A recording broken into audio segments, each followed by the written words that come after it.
we always talk about is making sure that your V's are running parallel to one another and somewhere between your right shoulder and your right ear to control that face, to stop that fade from happening. And here we see that that left hand just squeaking just a touch too far underneath. Like this one here, right there. See how that turns to the left? Right. So we're going to fight a little bit of an open face that way. But a lot of the stuff that we talked about looks good. With your shoulders slightly tilted, left shoulder about 5 inches higher than your right, right shoulder slightly outside.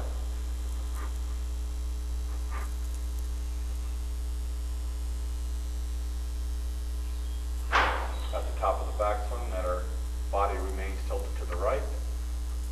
And as we come down, that your head stays slightly behind the ball, which it is right there. And do the finish where belt buckle to the target, shoulders nice and square. Looks okay.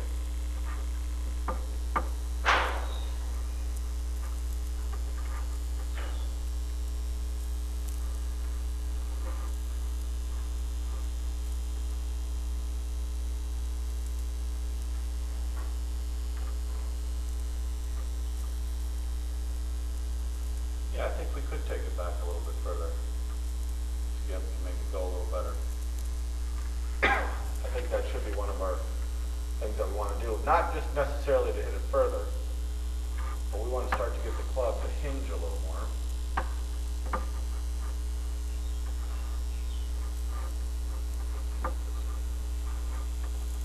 So here's where we start to see right arm on top.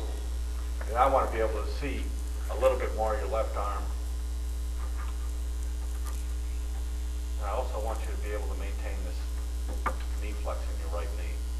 So here we can see, look how that right leg straightens up. If you go back to your softball days and baseball days, when you throw a ball, you don't throw it off a straight right leg. There's some flex in there to give you some leverage so you can drive forward. And the club gets a little too far behind you here, trying not to come over the top, right? Is that something that you're trying to do? Right, I'm trying to. You know, we're saying, you know, here's our target line. We want that club to approach, you know, in our mind, slightly from inside, down the line, and then back over here to the left. But what we see, if I just track your hands,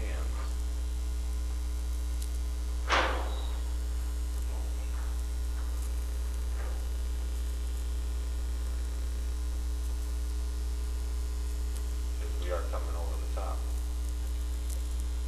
We're just making sure that we can take it way in to make sure that it doesn't go too far over the top. And the problem with doing that is that club face right there. Wide open. See that? Yeah.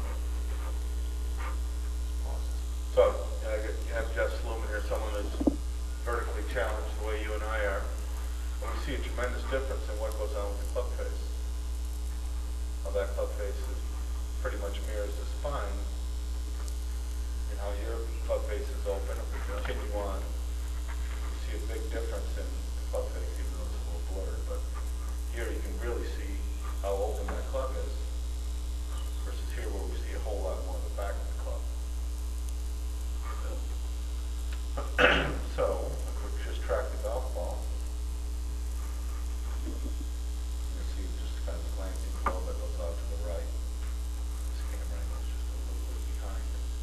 So you can see how much straighter that ball starts and stays. And that's just club face related. You know, and as we talked about, if you want to go from 12 to 8, what has to happen is the club has to swing relatively neutral. So if we look at this guy, we track what's going on with the club. A little bit more.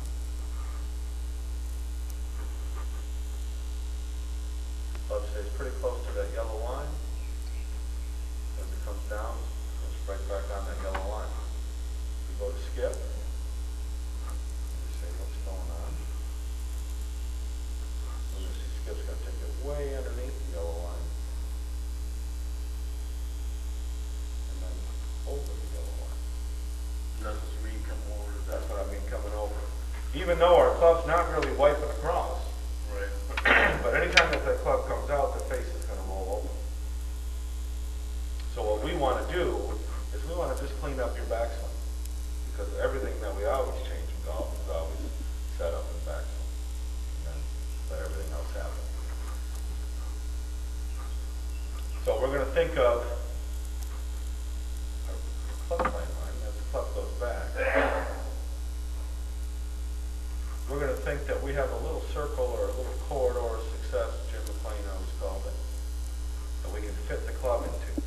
It can be a little on top of the line, it can be a little underneath the line, but we don't want to have this sort of extreme. Here we see, here's the club coming back.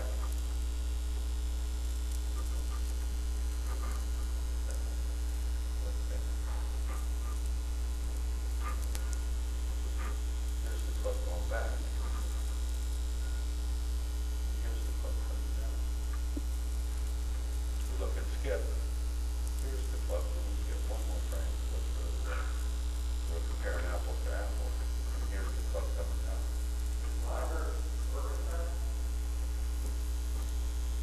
Yeah, it works. Just hit function F7. So this Right arm over there is like tucked right into the side, isn't it? so is yours.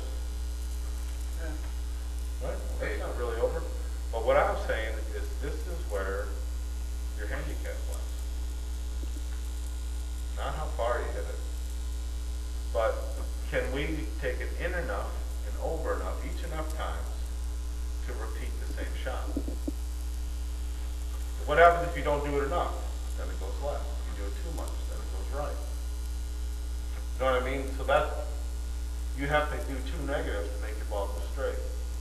And that's what I want to get rid of, because what's golf? Golf is repetition. Getting up there, from 125 yards, I hit my 7 iron. 135 yards, I mean, I don't know how far you hit your clubs. Right. But we want them, every time that you pull your 7 iron out, that it goes 125 yards and pretty straight. That'd be easy, right? But what we see is we don't have that happen because we don't make the same in and over move each and every time. And that's what we have to address. So when it goes back,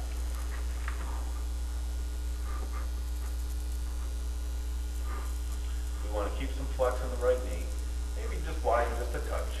Okay. And feel as if your hands go a little bit straighter back. Straighter back. Straighter back.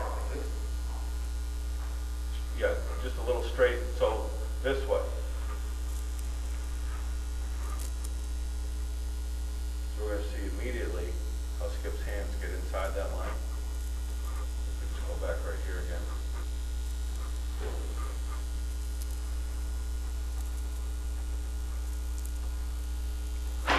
We're going to see that those hands don't push so far inside. That's just going to make your club go a little straighter back.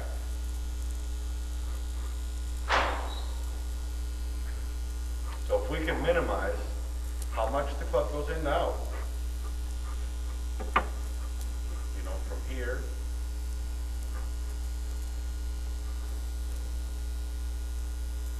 to there. Say we make it from here to there. Much less margin for error as we do from here to there.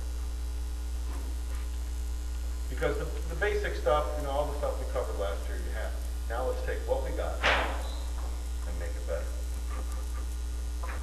Our fundamental of golf is that our weight needs to be on our left side. Right. At impact. At impact. And if I ask you, this guy here in the orange hat, where's his weight right now at impact? I'd say it's probably over on the right side, isn't it? Yeah, 50-50 or so. 50-50, yeah. So if we watch it come into it, you can see that it starts, but it stops, and the reason that it stops is because we're turning from in to out rather than driving to the left. So I want to fix the problem, not the effect. The effect is that we're not shifting our weight because the club's coming out rather than going forward. And we're going to fix that in the backswing. There we see a completely different playing with your arms. Take a look at where the club is. Now, yeah, if I put you here, now as we go up, we mark where the club is.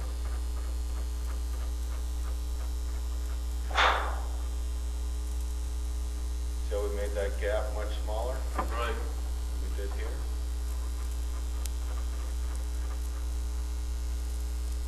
So here we see the club really open on the right-hand side, not as open here, because we didn't have as much in and over. So there we see more of the back of the club. Right, there's your slice. So to change this, we have to change how you wind up. If we change how you wind up, we're going to like what happens. So we got to get a feeling to make it look like this on the left. There we start to see a little more release and the ball staying a little straighter.